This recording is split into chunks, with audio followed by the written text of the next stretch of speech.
Welcome everybody to the Greatness Glory podcast. I'm here back with my friend Kevin. In the last episode, if you remember, we discussed some things about the difference of true spiritual paths, spiritual abuse, and meaning of guru or spiritual teacher and those kind of stuff. And we were both excited to talk more about this subject, very important subject that more people need to hear. And in the beginning of podcast, I have prepared some outlines about the things that I want to discuss, the differences of the true and the distorted spiritual path. I want to go over these things quickly and then we will have a conversation and question and answer session about these things. Welcome, Kevin. Thank you for having me. Looking forward to this discussion today. Yeah, Kevin, we talked many times about your spiritual abuses, so to speak, and the paths that you've been to. And I've been to many religious, spiritual paths, different gurus. And I think our experience is very valuable to share with others. Obviously, I'm not saying anybody should accept what we say, but it's very good to always listen to other people's input and make it your own, come to your own conclusions, so it saves you from wasting your time and energy and emotions on some wrong spiritual teaching or path. So let me start with going over these things, and after that, we will have a discussion about it. Sure, of course. So first thing I want to say, very important thing, severely discussed in yoga, yogic paths, spiritual paths, Eastern and Sufism paths, is that true spiritual paths always prioritize reducing your ego. And this is actually the other way with many of the new age traditions and so on. When you study them in depth, you see the difference. When you go to a Sufi master or a guru or whatever in the ancient traditions, you see that they don't feed your ego. They don't want to necessarily create convenience or comfort or praise you. They actually beat you up very well to reduce your ego. That's why very few people can walk on a spiritual path, and so many people may start it, but they don't finish because it's very hard to have your ego be beaten. You see in our human relationships also, like all of our friends, our significant other, and so on, we choose them because they kind of feed our ego. They support us. They say nice things. But if somebody was to criticize you or question what you do and be in opposition of your way of thinking, then you would probably won't be with them for a long time. And this is the difference. If you follow a spiritual path, especially like a spiritual teacher, which is another subject we will discuss, you need to let go of a lot of attachments, a lot of fantasies that you have. Like in many spiritual paths, I call them the distorted path. You see, there is a promise of a lot of things. Even if it's like you will become a healer, you will get this power, you will get to this level. You see, in Sufism, especially, something is very dear to my heart, and I've been initiated in Sufi path. It's path of becoming no one. It's path of becoming nothing. Because when ego dies, then only you become free, free from suffering. You become joyful, and all those things. So the true spirituality doesn't promote you becoming someone or make you significant or anything like that.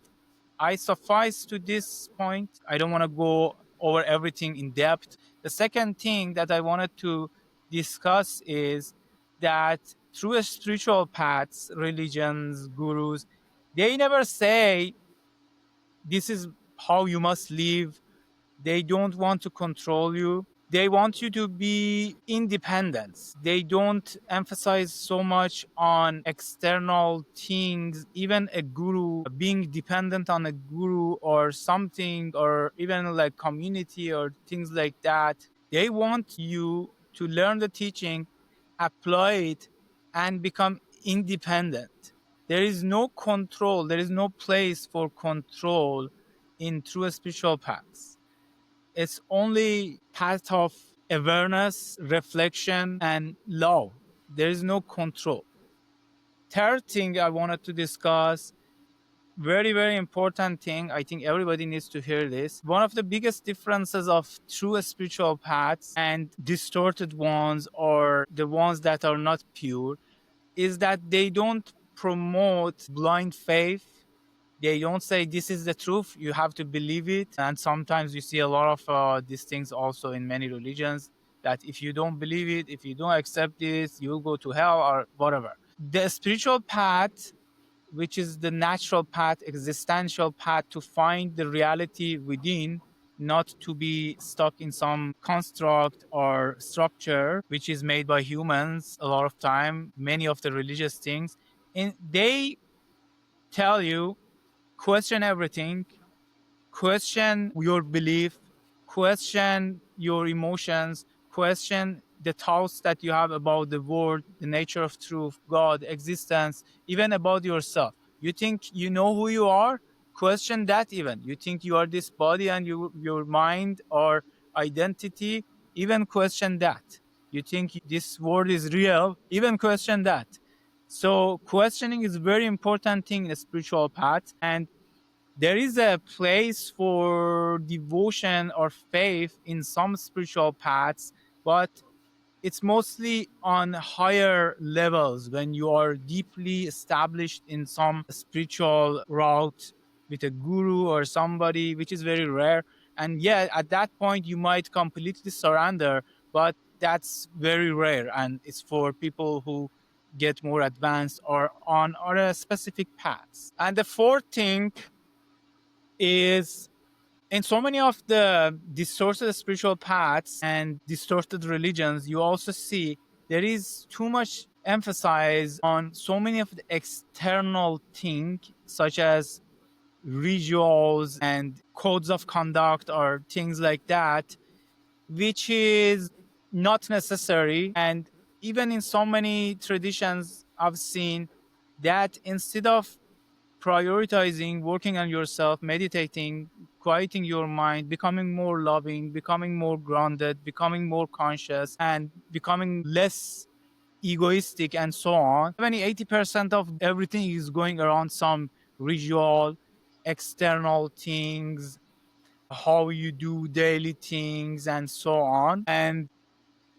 a spiritual path focuses on inner journey, not external things, not even so many emphasizing on philosophies or intellectual debates or sermons or so on.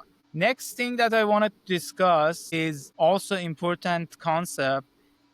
In many religions and even many spiritual paths, you see that they fragment the world, saying this material world, the world is bad, dark, evil, the spiritual world or God, divinity is good, or body is bad, something is wrong with body, something is wrong with having sexual desires and such things. While spirituality is, in truth, if we're talking about true spirituality understood by heart, is about realizing the whole existence, including what you call God, as one unified consciousness as a whole. And there is nothing that is bad. There are things that it's good to master and transcend, like sexual energy, but they never label it as bad or wrong or sinful. One more thing, number 6, is distorted paths, or maybe they're not even distorted. Some of the lower paths, they emphasize on living a good life, being a good human being, or even doing some spiritual things. So you reap the reward in another world after dying or things like that. While spirituality is actually the other way. It emphasizes on you experiencing divinity, wisdom, spirituality, God, joy, bliss, and those things while you are living, even in this moment. Even if you meditated for 3 months and once in those 3 months you felt blissful or you felt a shift, that's the real experience of God, divinity, spirituality. One more thing is simplicity. I've seen in majority of true spiritual teachings, simplicity is a very significant and dominant quality. They don't overcomplicate things. They give you simple and straight directions, techniques, answers to practice. And complexity moves us away from realizing the truth. Our minds can become more complicated. Just like, let's say, if I were to live a simple life in a simple place with simple things, it's easy to manage everything. If I go and live in a palace and I have 10 cars and so many things, I'm not saying something is wrong with that, but then your mind becomes more complicated and you have more concerns and things like that. So simplicity is another important concept of a true spiritual paths. And next thing which I wanted to discuss is very important thing again. A lot of distorted spiritual paths, they might motivate you or control you, even for your own benefit in their thinking, by fear. But in true spiritual paths, you see the dominant quality is always to become more loving, because when there is love, there is no fear. So these two can't go together.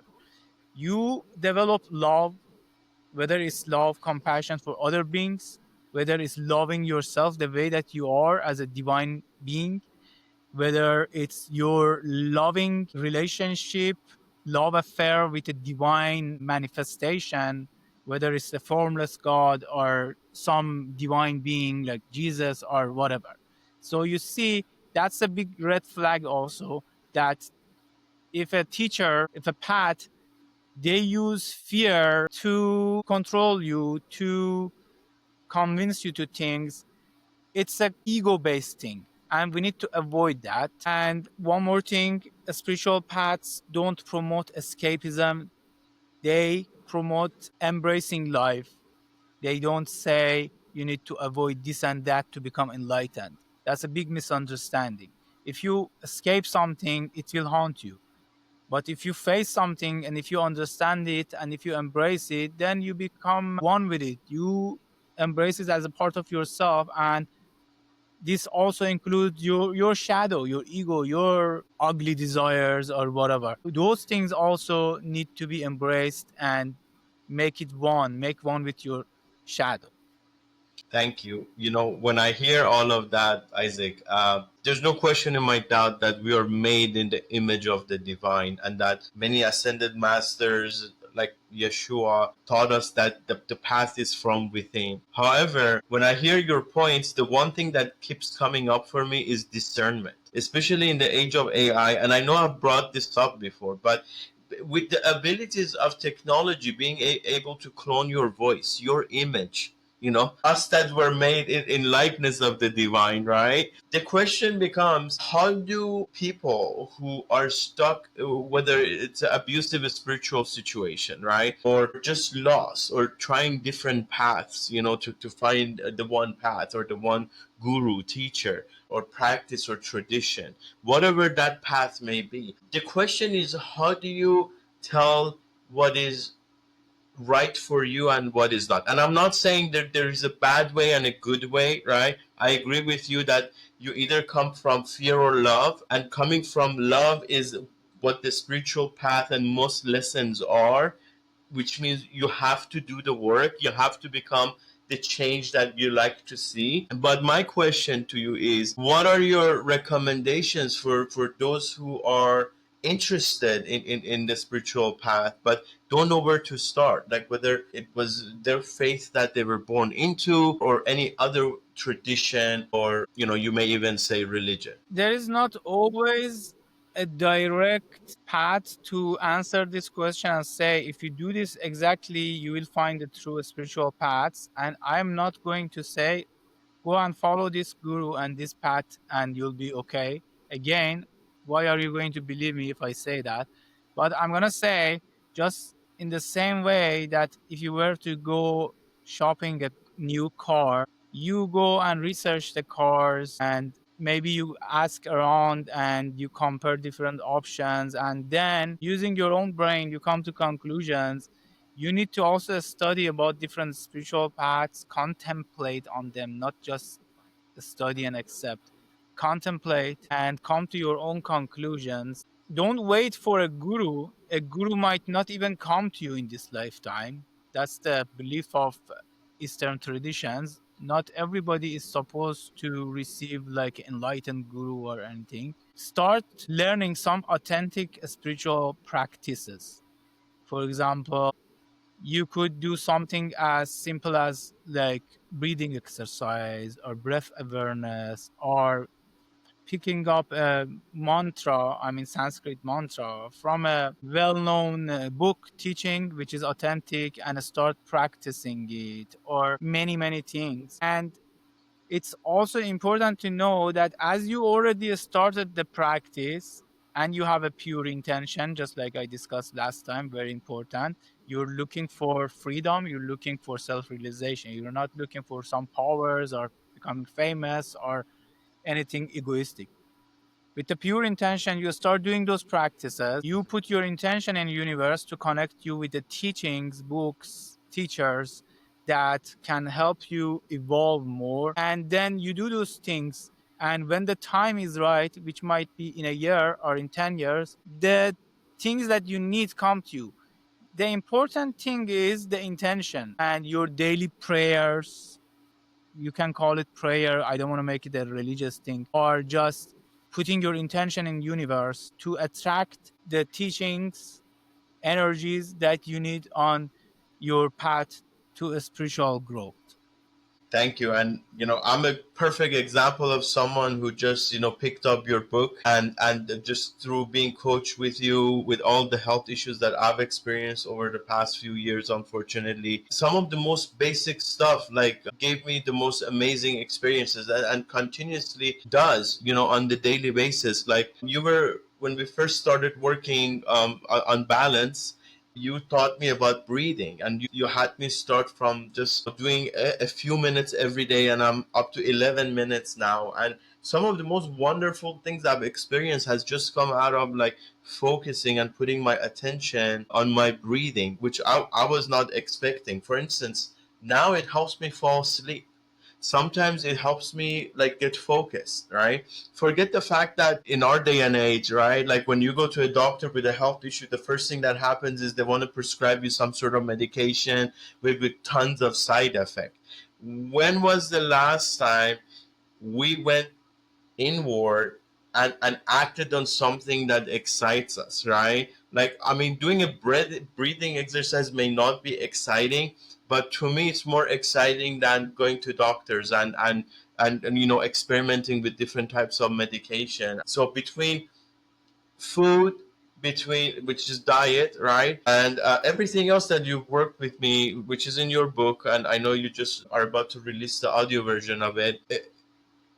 I acted on the items that I was excited about, and I saw the benefits. And I feel like seeing with your heart the same way when it comes to discernment, you can find the right path, right? The right lineage for you. But the question becomes, when you are on the path, let's say Kevin picked a certain Eastern tradition to study, how do you not get distracted? How do you keep in line with your teacher or the lineage, and make sure you don't mix that yoga or meditation with something else that may have a negative impact, not to come out of fear, but out of love and respect for tradition and teachers that have come before us? If you follow a spiritual tradition, then you need to follow the principles and rules of that tradition.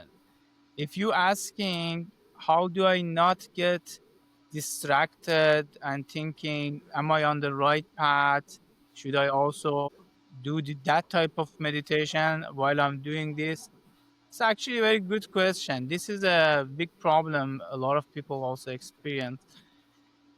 When you mix things, not the first one, neither the second one works a lot of time. Like when Jesus said in the Bible that nobody can serve two masters because you will like one and you dislike the other one, and it has a deeper spiritual meaning. It means that you pick a path. It doesn't have to be a divine guru or Buddha like guru or anything like that. It can be a simple thing. It can even be something from a book that you picked up as a beginner and you try to understand that. See, in my spiritual life, one of the qualities that I had is that I've been to many paths, but whenever I went to that path, I studied every single thing I could get my hands on it about that tradition.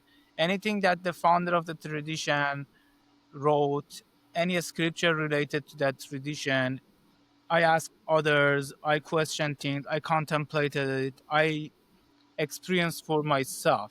And if after 2 years I decided to not follow that path anymore, at least I knew that I spent a lot of time and energy completely grasping it, not to just say, this guru or that path teaches you some meditation or something, and then you go and read the book once and you say, okay, they say do this breathing practice, and I do it for a while and I say, okay, it didn't work. No, not like that.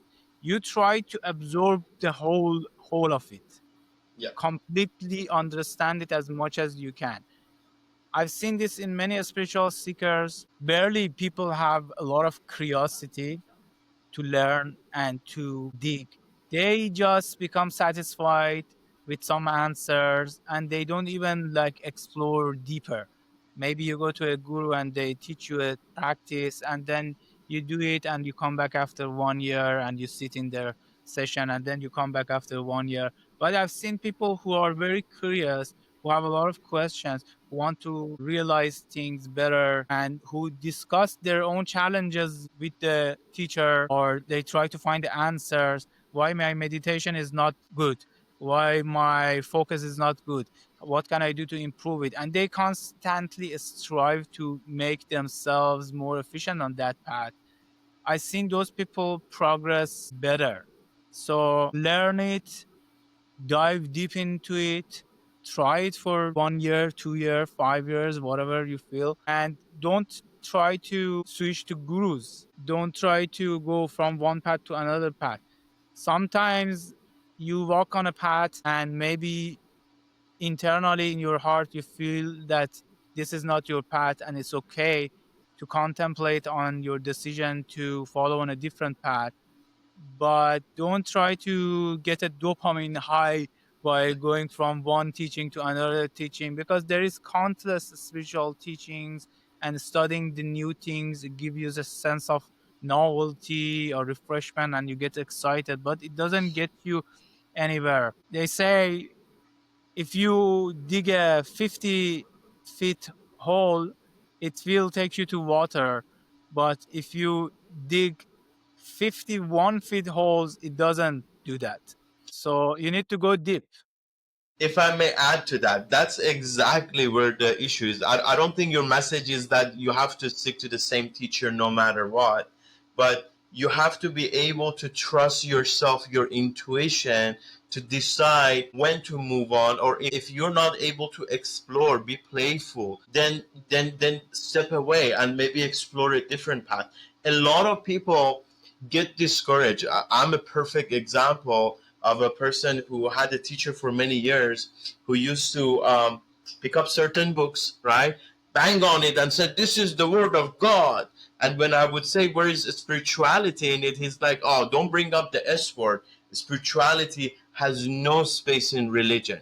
Right? You're not saying, just for clarification purposes, that he's your teacher. You were born into that lineage, no matter what. Because to me, that's a abusive situation where somebody who's trying to teach you does not really understand the depth of what they're trying to teach. They don't read between the lines. They don't look into the information that backs up that belief or system. So if I understand you correctly, you're not saying don't jump from teacher to teacher, right? Because for sure, you have to have the ability and the curiosity to find the right path, and it's not a linear path, right? I know with certain traditions I've gone back to multiple times, and it's a process. It's an evolutionary process. And To me, like following your heart in the spiritual path as you're doing the work is also very important. But the biggest thing is, given the amount of abuse that happens, right, in certain situations, whether it's organized pedophilia, which we've seen in unfortunately across the world, or even worse situations, right, where there's financial abuse, elderly abuse, right? It's not just child abuse. It's often the people who are so confident that I know this is the word of God, but when confronted, they cannot even back it up. And how did you just read one book and decided this is the one path? Because many before you said we're not even sure, and they were very enlightened, right? But they left little clues and gifts for us to find our way. The other thing I wanted to mention, one of the points you made was being autonomous as learners, right? As a students, right? Having that ability to navigate, right, and learn on our own, not always like Jesus mentioned, right, like I am the path. He didn't say, he wasn't looking for followers. He wasn't saying, right, follow me. He was like, be like me. The temple is within. You don't need no temple. You don't need no third party, no sacrifice. You can, everybody has that divine connection, the Christ consciousness, the one consciousness that's available to you too. Now, I'm not preaching for Jesus here. It's all about what resonates with you, correct? Because I just want clarity around how do you, stick with one tradition versus, well, I mean, this is maybe not for me, and I gotta figure out like other paths and venues. Well, as I said, you gotta stick to one teaching at a time, preferably. Or if you're just researching, you can research many things. But as you study and also you contemplate on them, your understanding grows. And it's not only enough to study and do intellectual games, it's also important to contemplate on the teaching and do a form of a spiritual practice which you believe comes from authentic tradition. When I say authentic spiritual practice, if I want to give a few examples of it, you could be practicing just physical yoga in a classical way and do that for 1 year and do it with your whole heart. You can be doing some certain breathing practice coming from an well-known authentic lineage, or chanting a mantra, or doing breath awareness, or you go and learn kriya yoga, you learn vipassana, those kind of things. You practice them, they are all valid if you learn them correctly from a right teacher. And as you practice, 99% of the change that is happening in a subtle dimension. Suddenly you will see that you're thinking in a different way because you're doing that meditation. And because you're thinking in a different way, your perception changed.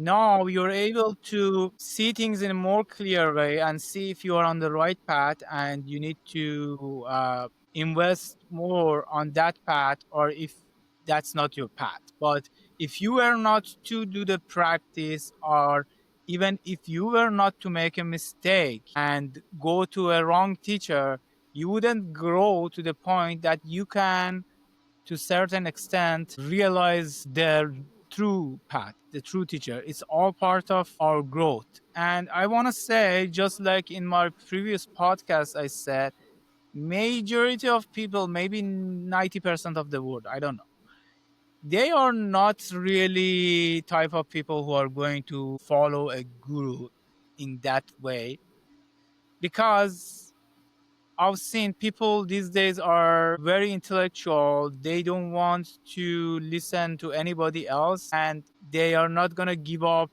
their own beliefs or anything just because somebody else says. It's difficult. It's a difficult path. And for people who have a strong desire and it comes to them, it's a different story. I believe it comes from their soul, their past life, or whatever. It's a different thing. They know what to do if they want to find a guru or whatever. But for majority of people, you don't necessarily have to follow a guru unless you have a very, very deep desire to become free, to know God, experience God, or those kind of like mystical things. When I say you have that desire, I'm talking about if it's your priority in life, you're burning with that desire, then you will likely naturally go and find resources and guides to help you walking on that path. But that's not an easy path. But maybe for majority of people, they don't necessarily have to follow a guru in that traditional way, guru disciple relationship, but it could be more about just learning from different teachers, from different traditions, and thinking and discriminating the teachings and make it your own. Do things that you feel like it's helping making you better. If I start a meditation and in the process of my meditation, after a few months or a year, I feel like my balance is less, then maybe you're either doing it wrong or it's not suitable for you, because even good things can harm you if you're not ready for it. That's why it's so sad. And I know a lot of people disagree with me, unfortunately, but it's so sad that a lot of people have not understood that things like Kundalini yoga, Kriya yoga, things like that, you need to have a living guru.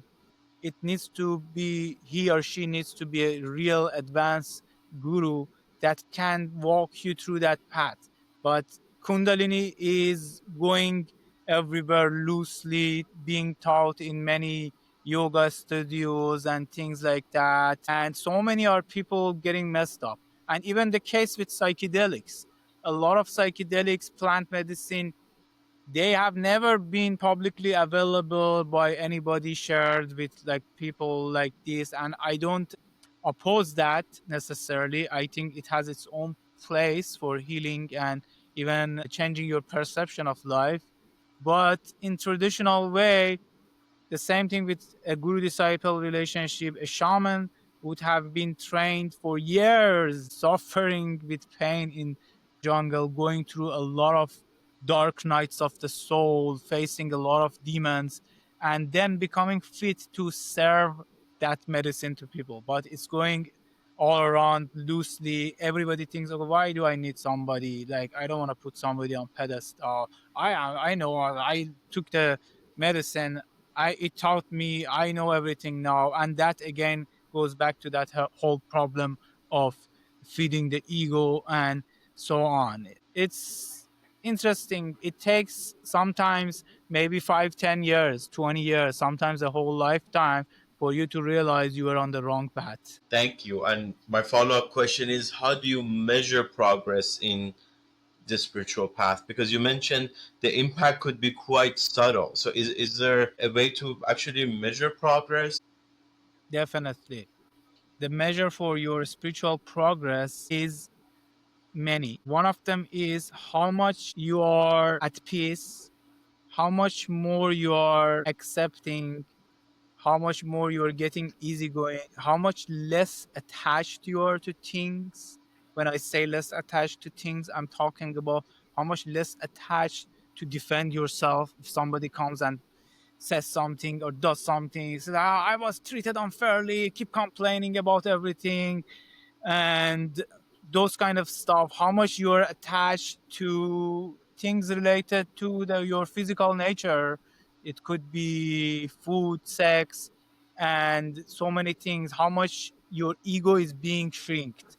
Ego shrinking is not a bad thing. That's the best thing that can happen to all of us, because the less the ego is, the more free you are. You don't feel like compulsive to chase pleasures and this and that just to feel okay. And obviously, all of these things are true, but at the end, you need to look at your heart and see if you're feeling more peaceful, more light, more in union with existence, your joy in life is increasing. And these are all good symptoms. And then you cannot judge this by doing 1 month of meditation. Sometimes you might have to practice 1, 2, 3 years, and then every year when you look at back, you see how much your perception is changed and all those things. Thank you. And what is the one or two difficult challenges that you came across on your spiritual path? Because you have a very organized way of like looking at everything. And I'm sure, on your journey, and I know it started very early, you had a lot of obstacles. What were those and what you learned from them? I've been having a lot of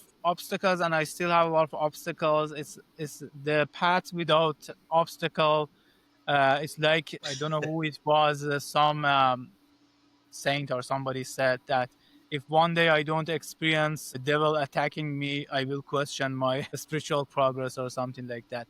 The obstacles are always there. They are there for teach us lessons, and so we can grow. And I had a lot of them. Some of the biggest ones actually being confusion and self-doubt and doubt about what I'm doing, actually, like doubting the teachings that I'm following too much, like to the extent that I cannot follow it in the right way, or some confusion. Like at some point, I followed this path and I was thinking about the other path. And then I followed the other path and I was thinking about the other path. This is also kind of like you're in love with somebody and then you're thinking about somebody else.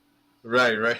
That's why that's why I said it's important that you follow one path at a time with your whole heart, so you can enjoy it and you can also experience it. So this is an example of my own challenges. What are your recommendations for somebody who may have tried many different things, or like different modalities or traditions, but there's still something missing? The one practice, tradition, teacher, priest, rabbi, guru, who is not resonating with them. What would your advice be for them? I think first thing that they need to ask themselves is the issue from the guru or spiritual path, or something within your thinking, a flaw in your thinking? Maybe you expected to become enlightened in 5 years and you're not, and then you think something is wrong with it. This is a flaw in thinking. Maybe you need to correct your thinking, or maybe you had some expectations of developing some abilities or something and it's not happened, or you thought God needs to appear to you and it didn't, and so on. And if you look at in your heart and you don't have any of flaws in thinking or some sort of expectation, because spirituality is a path of lifetime, then you might need to contemplate more and ask your higher self within you in silence and see if you need to do something different. And I think silence is the greatest place to receive your answers. If you cannot become silent still, then you might not be able to receive the answers. But surrender is also very important. When you surrender to universal consciousness, God, Jesus, whatever that you believe in, and you pray with a sincere heart, asking for direction and guidance, the answer for sure comes to you sooner or later. Thank you. My last question is, how do you know on the path that you are right now, right, with your teachers, that this is the right path? Is it excitement that tells you that this is the right path and that you should continue and go deeper? Is it happiness? Is it, what is that feeling? What is the feeling behind you knowing this is it, or at least for now, or for the time being? Yeah, just like the things that I mentioned that are the measures for spiritual progress, you need to consider those things. And then there is no absolute way to be sure about anything, actually. Yes. Right? There is no absolute way. So you need to look at yourself and see if you're feeling more expanded, if you're feeling more love, if you're feeling stronger, if you're feeling more peaceful, and those kind of things in result of you following that path. And then if it's like that, maybe it's your path, maybe you need to follow it. Thank you. One mistake I made early on, and I'm grateful for all the mistakes, I'm grateful for every teacher, even the bad ones, is that I was searching for happiness. I thought, this path or this fate could lead to happiness. Whereas what I was looking for all along was peace of mind, silence, stillness, things that you see in nature every day. right? And it was so different from, the demands of that lineage, or that teacher. And do you search for happiness, or do you search for like a state of mind that's different? Because I feel like a lot of people nowadays are on antidepressants because they keep searching for happiness, and they're like, I'm not happy. I go to church, I go to temple, I practice yoga, I meditate, but I'm not happy. Is it happiness that you need to look for, or something else? Yeah, one thing that I discuss in Art of Balance book and in a few different places is that if we understand the difference between happiness in terms of excitement and pleasure and happiness in terms of inner peace and contentment, it's good to seek for that contentment and peace, but it's not about excitement. Excitement is a transitory thing. It's just a chemical thing happening in your body. It should not be necessarily excitement, but feeling of contentment or freedom, even above all these terms, freedom, where you feel free. Because when I say peace, it also means freedom. You're at peace and you're free. You're not concerned about what's gonna happen. My life is good or bad. Where am I going? I don't know, like what's gonna happen to me. Oh, this guy treated me this way. Oh, I'm wasting my life and all those things. When you are content and you're peace, you're free, right? You're more free. And that's a state that we need to also strive to achieve if we want to become self-realized. And I believe a lot of times self-realization path and path to freedom and peace, they go hand to hand, because the more you realize the truth and the more you're free from illusions and limiting beliefs and your traumas, the more that happens, the more you're free, you're at peace. And that's how I see this. Mhm. And before we end this podcast, I want to ask you also, what do you think been the reason that maybe you felt stuck in certain religious or spiritual paths for years before you decided that you need to change your direction? If it took you 10 years to change it, why don't you think, to put the question very simply, why don't you think you didn't make that decision in 1 year? Question. And I'm going to refer back to what you mentioned earlier, that there is no good or bad, or at least that's one of the things you've taught me, right? That there's only love and fear. And I was afraid. I was afraid of like exploring, even though like I would dive deep into, spiritual texts, right? I was always looking for a way to bring everything together. Unfortunately, my goal was not the right thing. I was searching for happiness. Whereas the true thing I was searching for, which I didn't even know to ask, I was not even asking myself the right question, was a peace of mind and balance, which you talk about extensively in your book. And that was that aha moment for me. The good or bad, I was, sort of involved with that illusion, right? Whereas that what I thought was bad was fear of exploring, being playful, and just being a human, and going following my joy and excitement to learn and explore and find different paths. And is there one bad path? So that's my question to you. Is there have you come across any students, for instance, that you were like, that's a bad path, like you don't want to continue on this path? And do you feel like there is a bad path? Is there even such a thing if there's no good or bad? Of course, there are distorted paths that have a lot of illusions in them. Okay.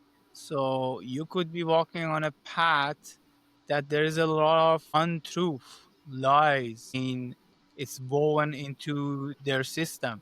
So if you follow a lie, you won't get anywhere. Whether we want to call it good or bad, it's a different thing. But good or bad is the labels that we give things. But it's just like, let's say it doesn't work. Is there a good or bad path if I want to climb Mount Everest? yes, there is a path that will even get me killed or disabled if I go the wrong path. Is it bad? It's just a personal definition. It's the wrong path. So it's that it's whether you're coming from fear or love. Here, we're not talking about your attitude. We're talking about the principles and techniques and the things that you do on that path, or even beliefs or made up things or illusions that exist. If I tell you, for example, something stupid as things that you see in the world right now, that you need to force others to accept your religion to go to paradise.